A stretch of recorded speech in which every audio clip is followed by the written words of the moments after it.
Assalamualaikum warahmatullahi wabarakatuh. Shalom, selamat pagi untuk kita semua.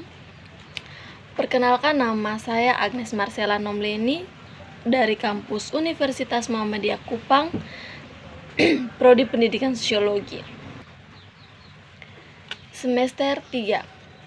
Di sini saya akan mempresentasikan makalah yang berjudul Teori Interaksionalisme Simbolik. Sejarah teori interaksi simbolik. Interaksi simbolik merupakan salah satu perspektif teori yang baru muncul setelah adanya teori aksi, yang dipelopori oleh Max Weber. Teori interaksi simbolik berkembang pertama kali di Universitas Chicago, yang merupakan buah pemikiran dari George Herbert Mann dan menjadi cikal bakal teori interaksi simbolik. Beliau menjadi pengajar atas undangan John Dewey. Beliau menetap di Chicago selama 37 tahun. Dan hal inilah yang membuatnya melahirkan mazhab Chicago yang memfokuskan dalam memahami suatu interaksi perilaku sosial. Matt tertarik pada interaksi, yaitu isyarat nonverbal atau simbol dan makna dari suatu pesan verbal akan mempengaruhi pikiran orang yang sedang berinteraksi. Ada dua akar intelektual paling signifikan dari karya Matt: Mind, Self, and Society.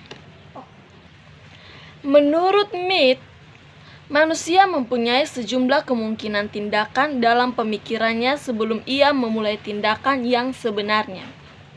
Sebelum melakukan tindakan yang sebenarnya, seseorang mencoba terlebih dahulu sebagai alternatif tindakan melalui pertimbangan pemikirannya. Karena itu, dalam proses tindakan manusia terdapat suatu proses mental yang tertutup yang mendahului proses tindakan yang sebenarnya. Menurut Blumer, interaksi simbolik merujuk pada karakter interaksi khusus yang berlangsung antar manusia, aktor atau pelaku. Tidak semata-mata bereaksi terhadap tindakan orang lain, tetapi dia menafsirkan dan mendefinisikan setiap tindakan orang lain. Tiga hal yang sangat penting mengenai konstruksi teori interaksi simbolik adalah: 1. Fokus pada interaksi antara pelaku dan dunia. Yang kedua, pandangan bahwa baik pelaku maupun dunia sebagai proses yang dinamis dan bukanlah struktur yang statis. Dan yang ketiga, nilai dilekatkan pada kemampuan pelaku untuk menginterpretasikan dunia atau masyarakat sosial.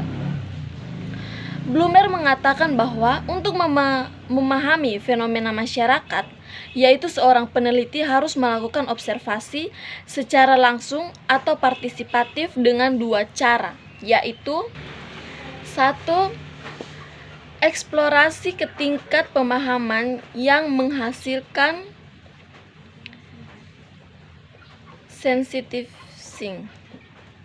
Dalam hal ini, peneliti diharapkan bisa dekat dengan objek ataupun subjeknya, agar mampu mengenali dan memahami konteks empiris yang sebenarnya. Yang kedua, melakukan inspeksi. Peneliti harus memeriksa data dengan cara menampilkan pembuktian empirisnya. Pengertian teori interaksi simbolik. Menurut Herbert Blumer, teori interaksi simbolik adalah proses interaksi dalam rangka membentuk arti atau makna bagi setiap individu. Secara universal, teori ini diartikan memiliki asumsi bahwa manusia membentuk makna melalui proses komunikasi. Teori ini berfokus pada pentingnya konsep diri dan persepsi pada diri individu. Interaksi simbolik didasarkan pada ide-ide tentang individu dan interaksinya dengan masyarakat. Esensi interaksi simbolik adalah suatu aktivitas yang merupakan ciri manusia, yakni komunikasi atau pertukaran simbol yang diberi makna.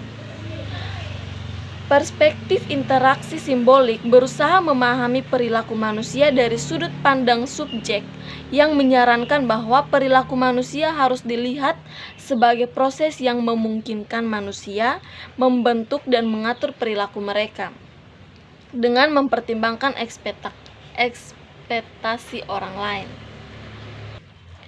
Adapun proporsi dalam interaksi simbolik ini terdiri dari 1. Perilaku manusia memiliki makna di balik yang menggejala. Yang kedua, pemaknaan pemanusiaan perlu dicari sumber pada interaksi sosial manusia. Yang ketiga, masyarakat merupakan proses yang berkembang holistik, tidak terpisah. Yang keempat, perilaku manusia berdasarkan penafsiran. Yang kelima, konsep mental manusia berkembang dialektik. Dan yang keenam, perilaku manusia itu wajar dan konstruktif reaktif. Konsep interaksi simbolik George Mead. Menurut George Mead, ada 3 konsep yang digunakan dalam teori interaksi simbolik, di antaranya 1. Pikiran atau myth. Berpikir menurut Mead adalah suatu proses individu berinteraksi dengan dirinya sendiri menggunakan simbol-simbol yang bermakna.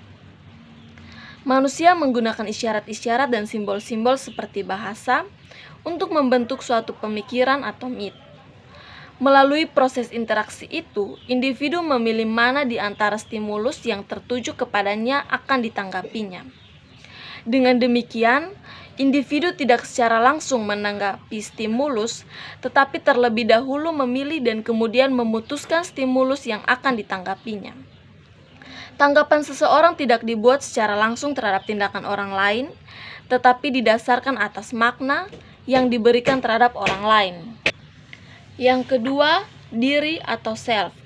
Diri sebagai objek ditunjukkan oleh Mead melalui konsep me, sementara ketika sebagai subjek yang bertindak ditunjukkan konsep.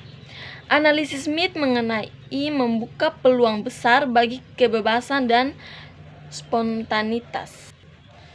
Mead menyebutkan bahwa seseorang dalam membentuk konsep dirinya dengan jalan mengambil perspektif orang lain dan melihat dirinya sendiri sebagai objek. Untuk itu, ia melalui 3 tahap. Pertama, fase bermain di mana si individu itu memainkan peran sosial dari orang lain dengan menyumbang perkembangan kemampuan untuk merangsang perilaku individu itu sendiri menurut perspektif orang lain. Yang kedua, fase pertandingan yang terjadi setelah pengalaman sosial individu berkembang. Konsep dari individu terdiri dari kesadaran subjektif individu terhadap perannya yang khusus, termasuk persepsi-persepsi tentang harapan dan respon dari yang lain. Yang terakhir, fase mengambil peran, yaitu ketika individu mengontrol perilakunya sendiri menurut peran-peran umum yang bersifat impersonal. Dan yang terakhir atau yang ketiga, masyarakat. Konsep ini menekankan pada khususan model praksis manusia, di mana tanganlah yang menjembatani interaksi manusia dengan alam dan interaksi antar manusia dengan manusia yang lain. Ia menekankan adanya keterkaitan antara pengalaman praktis yang dijembatani oleh tangan. Asumsi dasar teori interaksi simbolik. Menurut Herbert Blumer, asumsi dasar dalam teori interaksi simbolik diantaranya 1. Manusia bertindak terhadap sesuatu berdasarkan makna. Dan yang kedua, diri. Adapun asumsi dasar lain dari Herbert Blumer yaitu 1.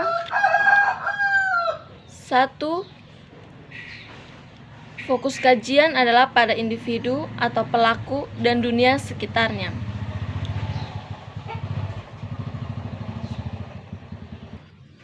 Yang dimana interaksi antara individu dengan dunianya, interaksi tersebut bersifat dinamis daripada statis, kemampuan individu dalam menafsirkan dunia sekitarnya.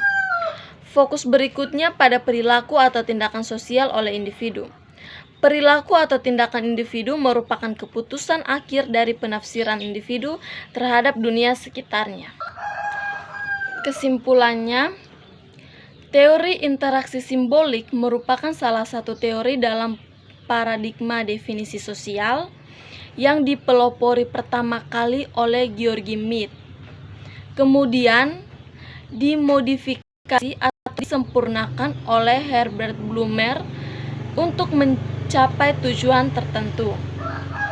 Teori ini dikenal dengan mazhab Chicago oleh Blumer dan berkembang di Universitas Chicago. Teori interaksi simbolik berasumsi bahwa tindakan manusia menggunakan simbol-simbol untuk bisa memahami makna yang diberikan oleh pihak yang diajak interaksi. Dengan simbol-simbol, manusia akan terstimulasi untuk melakukan sesuai dengan apa yang diterimanya. Melalui percakapan dengan orang lain, seseorang lebih dapat memahami diri sendiri. Dalam hal ini, individu akan lebih mudah mendefinisikan tindakan seseorang melalui simbol yang disampaikan. Simbol-simbol yang digunakan bisa berupa simbol verbal, seperti gestur, maupun non-verbal yang meliputi lambang atau isyarat-isyarat tertentu. Saran dari saya, interaksi simbolik identik dengan penggunaan simbol-simbol yang membedakan perspektif ini dengan perspektif lainnya. Agar interaksi yang dilakukan individu dengan individu lain, individu dengan kelompok maupun kelompok dengan kelompok berjalan dengan baik, maka diperlukan suatu simbol atau lambang tertentu. Dengan demikian, seseorang individu atau sekelompok individu mampu meninterpretasikan makna melalui interaksinya dengan orang lain. Sekian dari presentasi saya, kurang dan lebihnya saya mohon maaf. Assalamualaikum warahmatullahi wabarakatuh. Shalom, salam sejahtera untuk kita semua.